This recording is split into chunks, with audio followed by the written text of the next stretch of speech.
来继续来看台湾有10例查无源头的这个本土病例，有8例已经过14天的观察期，剩2例要咧观察。这2例，一个是这个酒店的女公关，因为牙病了后，也是照常去上班，当时消息一个传出来，引发到社会惊慌。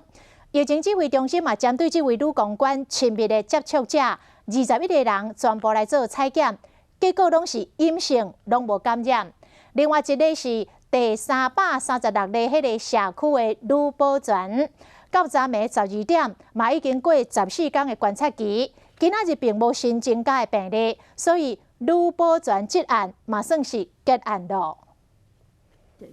虽然昨日中央流行疫情指挥中心佮公布零确诊的好消息，但是指挥官陈时中也是唔敢大意，因为也有2个本土个案，有人伫咧观察。我们现在大概10个本土未知感染源的那大概有8例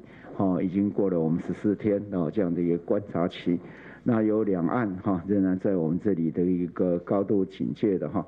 但市长讲的这2件也未结案的病例，其中一例是379案例，酒店女公关4月初8确诊，经过采检。这位女公关21位亲密的接触者，采检的结果全部拢阴性，互大家松一口气。另外336个案例，社区女保全4月初2确诊，有1名接触者被感染，必须要经过14天暂复观察期限。嘛因为今仔日宣布无新增加案例，女保全这案嘛会当算是结案。